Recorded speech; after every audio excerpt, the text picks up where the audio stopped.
unprecedented performance of ultra-wideband. This is the 5G America's been waiting for, only from Verizon. To go.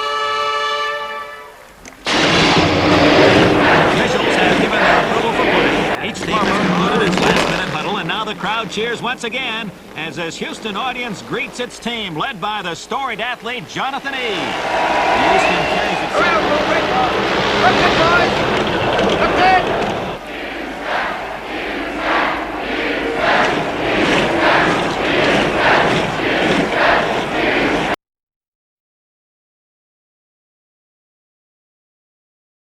The very word secrecy is repugnant in a free and open society, and we are, as a people, inherently and historically opposed to secret societies, to secret oaths, and to secret proceedings.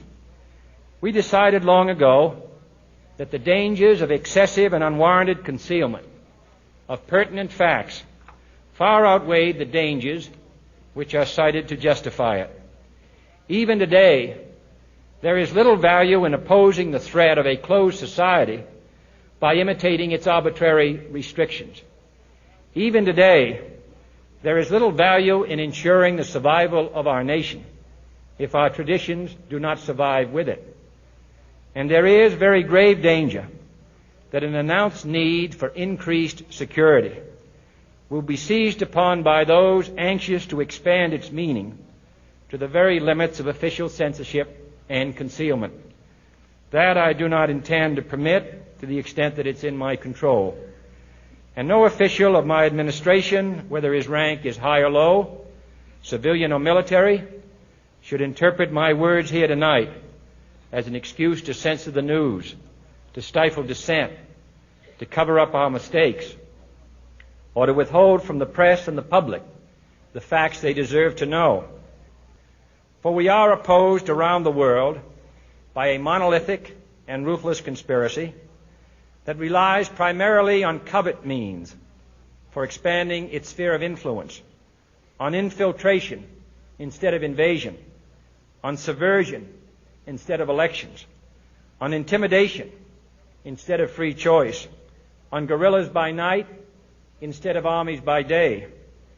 It is a system which has conscripted vast human and material resources into the building of a tightly knit, highly efficient machine that combines military, diplomatic, intelligence, economic, scientific, and political operations. Its preparations are concealed, not published. Its mistakes are buried, not headlined. Its dissenters are silenced, not praised.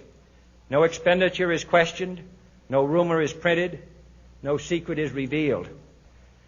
No president should fear public scrutiny of his program, for from that scrutiny comes understanding, and from that understanding comes support or opposition, and both are necessary. I am not asking your newspapers to support an administration, but I am asking your help in the tremendous task of informing and alerting the American people. For I have complete confidence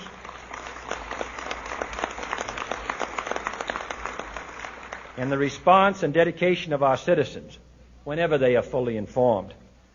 I not only could not stifle controversy among your readers, I welcome it. This administration intends to be candid about its errors. For as a wise man once said, an error doesn't become a mistake until you refuse to correct it. We intend to accept full responsibility for our errors, and we expect you to point them out when we miss them. Without debate, without criticism, no administration and no country can succeed, and no republic can survive. That is why the Athenian lawmaker Solon decreed it a crime for any citizen to shrink from controversy.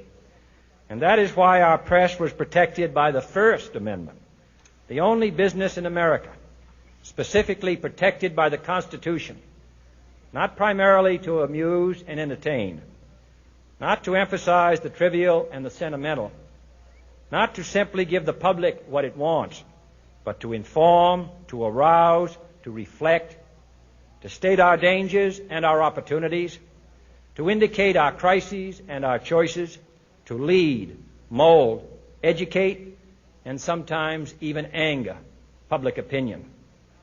This means greater coverage and analysis of international news, for it is no longer far away and foreign, but close at hand and local. It means greater attention to improved understanding of the news, as well as improved transmission. And it means, finally, that government at all levels must meet its obligation to provide you with the fullest possible information outside the narrowest limits of national security. And so it is to the printing press, to the recorder of man's deeds, the keeper of his conscience, the courier of his news, that we look for strength and assistance, confident that with your help, man will be what he was born to be,